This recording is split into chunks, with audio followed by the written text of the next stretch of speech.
Good morning, children. Welcome to the EV's class. Children, I want to ask one thing. Have you ever gone to Delhi or Calcutta? Can you tell me how did you go? How did you travel from Hapur to Delhi or Calcutta? I know your answer will be by car or by train. Tell me one thing. If you want to purchase a greeting card from your nearby market, how will you go? I know you will go by scooter, by cycle or by e-rickshaw. Means it's clear.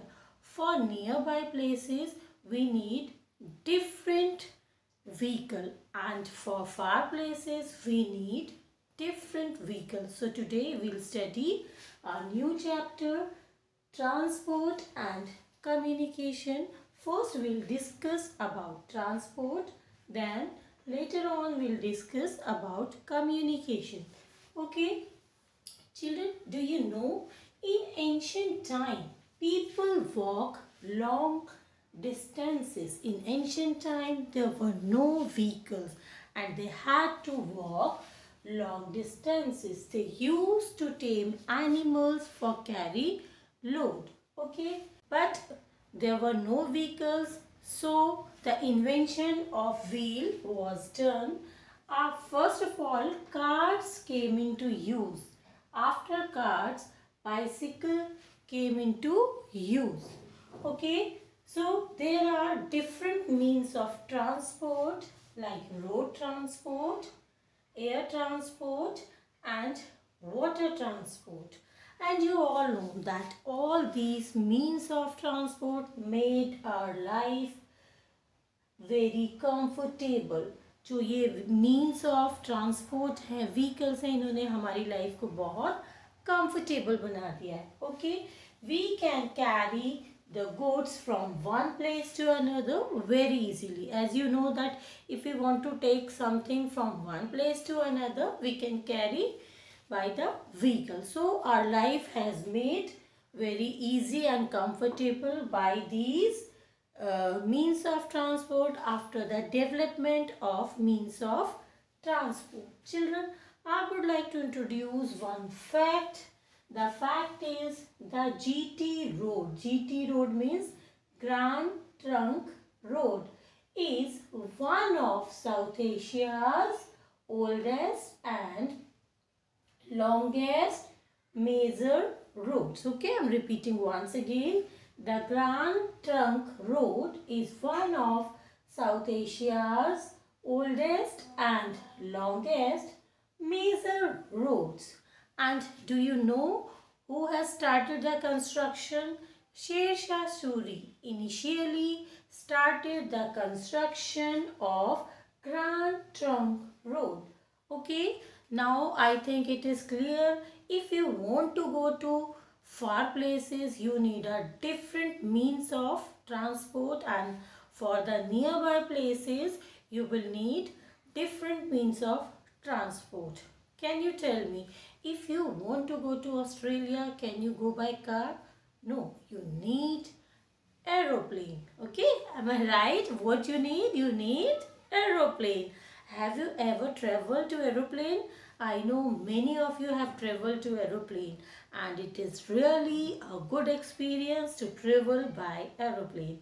Okay, as I have told you that there are different means of transport like air transport, road transport and water transport. Today we'll discuss the advantages and disadvantages of road travel. Okay children, so let's discuss the advantages travel by road. There are different advantages like flexible service. We have flexible service. If we want to go anywhere, anytime, these vehicles give us flexible service. We can make a call to Uber, we can book a cab and we get a flexible service according to us. There's no foundation of time. Okay, door to door service means we sit from, if we want to go anywhere, we sit from our home and on the destination where we have to go, that vehicle drop us there. Okay. And service in rural areas. These vehicles are providing service in rural areas also. In ancient time, it is not possible for the vehicles to go in rural areas, but nowadays these vehicles are providing service in rural areas, so it is easier to go in rural areas also because of these vehicles. And these vehicles are also available for short distances. If we want to go to on a short distance, means Ghaziabad or Pilakwa, we can take these vehicles. We can go by road travel, and there is no problem of speed. The speed of land transport is rapid. So there are so many advantages. And one more thing I want to tell you, that these vehicles give freedom people to go anywhere independently, and our life has become more easier, more comfortable. And travel by road has also helped in growth of industries, because by the help of these transport, raw material can be easily transported anywhere. Okay, so there are different advantages of travel by road. Now we'll discuss the disadvantages of road travel. Children, as you know that a number of vehicles are increasing day by day. As the number of vehicles are increasing day by day, the harmful gases which is released by the vehicles, there are different harmful gases like sulfur dioxide, carbon dioxide, carbon monoxide. They mixes in the air and pollute the environment. So this is a great disadvantage of increasing the number of transport, number of vehicles, and risk of accident is also there.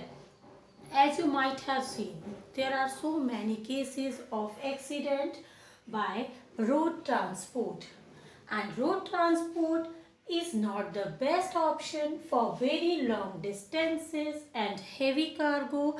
Heavy cargoes are not possible to take one place to another by the road transport, and people are becoming lazy day by day. These vehicles made people lazy. I would like to tell you one more thing, that in modern cities 25 to 30% of land is covered for parking areas. With this, the natural habitat and agricultural land is also affected. So there are many disadvantages of road transport. Children, today we have discussed advantages and disadvantages of traveling by road, and rest of the chapter will be explained tomorrow. Okay children, till then stay home, stay safe. Bye bye.